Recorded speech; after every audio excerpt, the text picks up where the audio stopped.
Кушуак кутмандуу кечиңер менен менин кичинекей досторум, ардактуу бөбөктөр, урматтуу достор, кайрадан кызыктуу жомоктордон окуп берейин деп шашылып келип калдым. Анда эмесе достор, силерге бүгүн эң сонун сыйкырдуу калпак деген жомокту айтып беремин.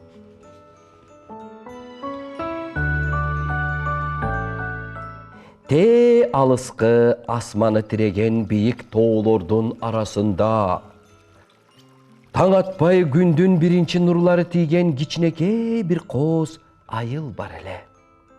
Бул айылдын абасы туптунук, суусу мөлтүрөп, адамдары абдан меймандос болчу. Ошол айылда Болот аттуу ак көңүл, бирок бир аз жалкоорок бала чоң атасы Асан карыя менен жашачу. Болоттун чоң атасы айылдын эң кадырлуу адамы, уста жана акылман карыя эле. Бир күнү Болот үйүнүн чатырын ирээттеп жатып, эски сандыктын ичинен аппак, четтери көк баркыт менен жээктелген абдан кооз жана эскирбеген бир калпак таап алат.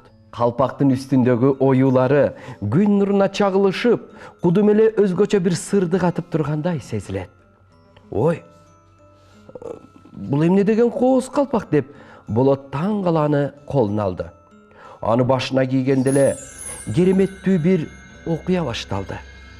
Болот калпакты башына кийер замат анын кулагына айланадагы жан жаныбарлардын тили түшүнүктүү боло баштады.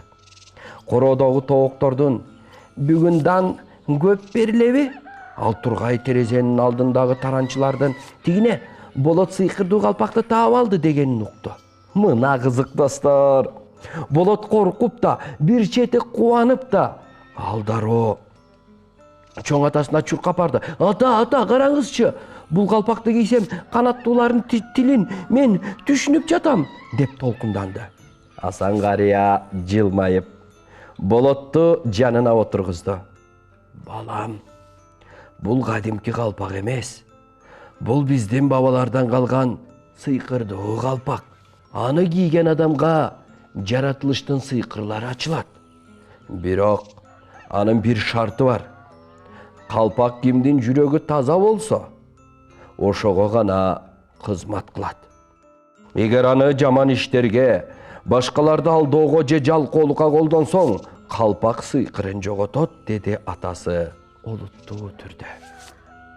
Болот башында муну анча деле маанилүү көрбөдү. Ал эми калпактын жардамы менен айылдагы эң акылдуу бала болууну чечти. Эртеси күнү Болот мектепке барды. Ал күнү математикадан эң оор тапшырма болмок. Болот такыр даярданган эмес эле. Ал калпагын башына бекем кийип, мага жардам бер, сыйкырдуу калпак, мага жардам бер деп ичинен суранды. Калпактын оюлары бир жарк этип, Болоттун мээсине бардык туура жооптор кудум эле кимдир бирөө ага шыбырагандай келе баштады. Ал эң биринчи болуп тапшырманы аткарып, мугалимден 5 алды. Достор аябай таң калышты. Бирок Болот өзүн бактылуу сезбеди. Анткени ал бул билимди мээнети менен эмес, куулук менен алганын жүрөгү сезип турду. Классташы Айдай ыйлап жаткан эле. Анын сүйүктүү мончогу жоголуп кеткен экен. Болот, сен бүгүн аябай акылдуу болуп жатасың го. Мага мончогумду табууга жардам берчи деп суранды Айдай. Болот калпагына таянып, короодогу чымчыктардын сөзүн тыңшады. Айдайдын мончогу тиги чоң теректин астындагы чөптүн арасында жатат, дешти чымчыктар. Болот мончокту таап берип, баарынын алкышына беленди. Бирок ал мен таптым деп мактанып, калпактын жардамын айтпай койду. Ошол замат калпак бир аз бозоруп, кооздугу жоголо баштаганын Болот байкабай калды. Ошентип күндөр өтүп жатты. Айылга чоң сыноо келди. Көптөн бери жамгыр жаабай, эгин-тегиндер куурап, айылдын жалгыз суу булагы суулуп калды. Адамдар эмне кылаарын билбей, катуу кайгыга батышты. Болоттун чоң атасы Асан карыя: "Балам, тоонун эң бийик чокусунда муз булак деген бир булак бар. Анын көзү катуу таш менен тосулуп калса керек. Аны ачпасак быйыл суусуз калат бул айыл. Бирок ал жерге баруу абдан кооптуу", деди. Айылдын жигиттери баруудан коркуп жатышты. Ошондо болот калпагын кийип, жолго чыгууну чечти. "Мен барам. Калпагым мага жол көрсөтөт", деди ал. Жол абдан оор болду. Болот чарчап, буту талыды. Ал жолдо баратып, канаты сынган бир кичинекей кушту көрдү. "Жок, менин убактым жок. Тезирээк булакты табышым керек", деп өтүп кетмекчи болду. Бирок баягы калпагы анын башынан учуп кетип жерге түштү. Калпак эми такыр эле эскирт, сыйкыры жоктой көрүндү. Болот чоң атасынын сөзүн эстеди. "Жүрөгү таза адамга гана кызмат кылат, балам." Ал токтоп, кушту колуна алып, канатын таңып койду. Аны жылуу жерге койду. Анан ошол замат калпак кайрадан аппак болуп жайнап кетти. Куш болсо тилге кирди. "Рахмат, Болот. Сен чыныгы баатырсың. Муз булак тиги чоң асканын артындагы үңкүрдө. Бирок аны ачуу үчүн сенин гана күчүң жетпейт. Сен досторуңду чакырышың керек", деди. Болот жалгыз эч нерсе кыла албастыгын түшүндү. Ал айылга кайтып келип, досторун Талантты, Айдайды жана башка балдарды баарын чакырды. "Достор, биз биргелешсек гана сууну куткара алабыз. Келгиле, мага жардам бергиле", деди ал чын жүрөктөн. Балдар тоого чыгышты. Үңкүрдүн оозун чоң таш тосуп калыптыр.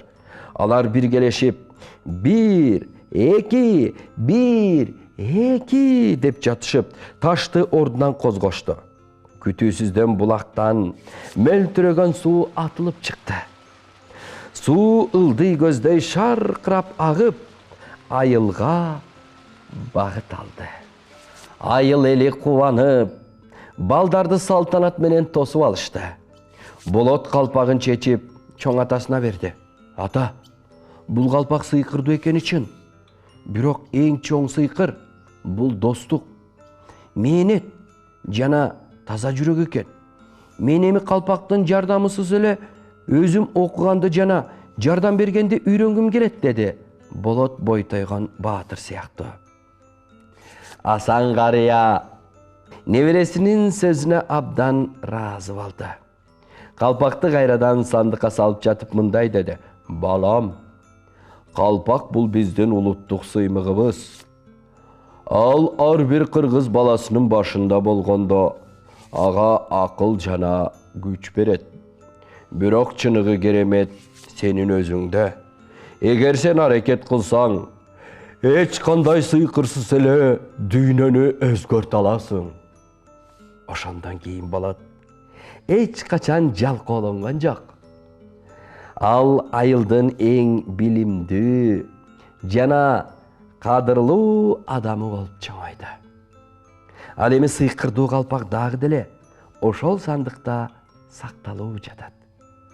Кимдир бирөө чын жүрөктөн элге жардам бергиси келген күнү калпак кайрадан ага жол көрсөтөрү шексиз. Мына достор, ушундай калпактын чоң сыры бар экен. Силер дагы калпагыңарды аздектеп, жакшылап ар дайым кийип жүргүлө. Мына ушундай кызыктуу жомоктун соңунда эми баарыбыз таттуу уйкуга кирип уктайлы. Бейпил түн достор.